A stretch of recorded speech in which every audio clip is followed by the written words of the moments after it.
Hey guys, John from flyatmikealpha.com, and I've had a couple questions lately about how do you program an airliner to fly a certain route. So do they just know where to go, or how do you actually program the computer to know where to fly? So I decided I'd go ahead and show you guys.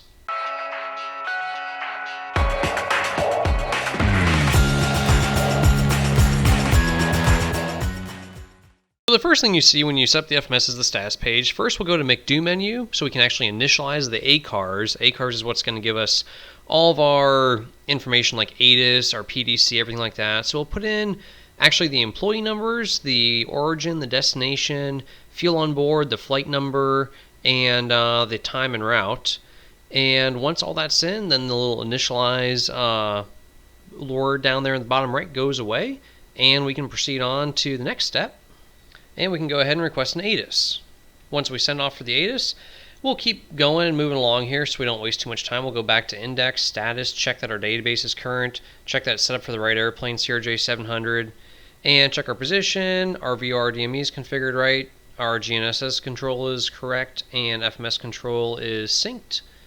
And once we're happy with all that, then we'll go ahead and go into ACARS again, get our ATIS because it's come back by this time. We'll scribble that down in a little notepad so we have that handy for later on. Take a look through it and write down all that information.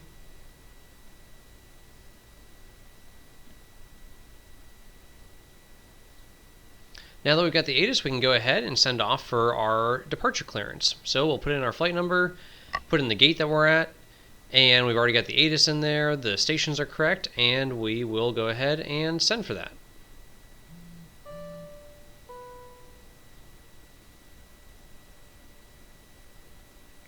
Then we can come to flight plan page. We can start putting in the expected route while we wait for the PDC to come back. Put in our flight number, and we'll execute the DC to Philadelphia. Go into departures arrivals, select what runway we're going off of, select the departure, in this case the Doctor 3 with the DQO transition. Message came back, and the PDC is not available because I put in the wrong flight number in the initialization page. So once you go back and fix that in the init page to the correct flight number, then you can send for the PDC again, and it should work just fine.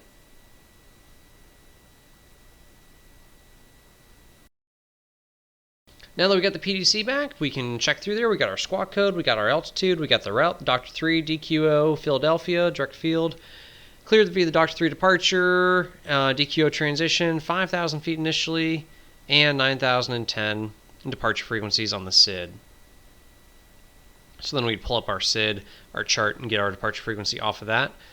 We'll put in the last part of the flight plan there, ends at Philadelphia, execute it, and check the mileage looks pretty good. Check our legs page, everything looks good in there, there's no discontinuities. So that's the route the airplane's going to fly. We'll go ahead and select our radios to auto-tune, so we'll have a little bit more precise positioning. Confirm the squawk code 6222, throw that in on the transponder, and then we can change our ADSB code to the current flight number, JIA 5171. Go ahead and pick what I want on my MFD to display, so I like to see the high nav aids, speed and altitude restrictions, and on the left side, captain side, we'll go ahead and do the same thing plus the missed approach. Range to altitude is also helpful. And then we'll go ahead and to our perf page, make sure advisory VNAV is enabled, predicted fuel measurements enabled. We'll go ahead and input how much fuel we actually have on board. And a cruising altitude of 9,000 feet. Execute that. Next page, we'll put in our headwind or tailwind component that we get off of our release. And it's about a plus 12 knot tailwind for the average for the entire flight.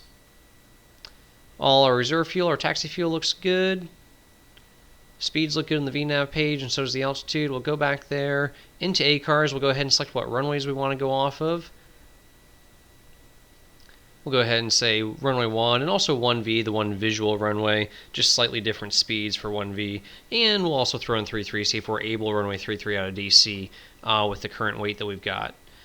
Fuel on board when we take off is going to be about 6,500 pounds. And our econ speed, not that it really matters on a flight this short, since we're only going up to 9,000 anyways. We'll throw in 10,000, it's the lowest you can throw in on the econ, and a cost index of 17. That'll give us a cost index speed, or an econ cruise speed.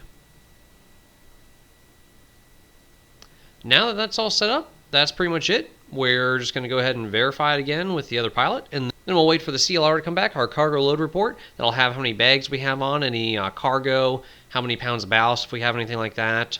And then also our passenger count, we'll throw in that data, send it off, and we'll get our takeoff numbers back.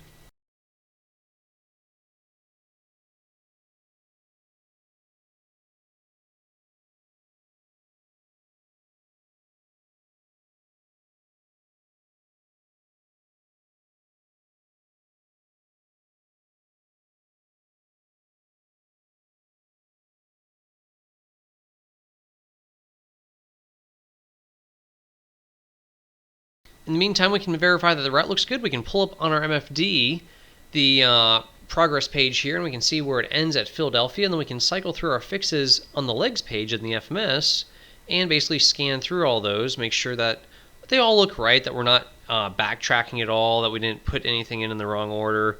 All the fixes check on the departure, and of course if you had an arrival, all the fixes check on the arrival. And we can just kind of scan through that, fix by fix, progressing through the entire flight plan all the way till it ends at Philadelphia. Finally, get the takeoff data back, and then you can go ahead, see your zero fuel weight, and put that into your perf page, put your flex takeoff number, flex takeoff temp into the flex temp number. I usually cheat by like a degree or two, just to make sure we actually have enough power and it's not set too low for takeoff, your N1 setting is high enough. Go ahead, type in your zero fuel weight, throw that into the perf init, execute it. That'll give you your current gross weight of the aircraft. And then, after all that's done, you can go back to your takeoff speeds. You can set your trim stab settings, set your V1 speeds. So we'll dial in V1, VR, V2, and VT.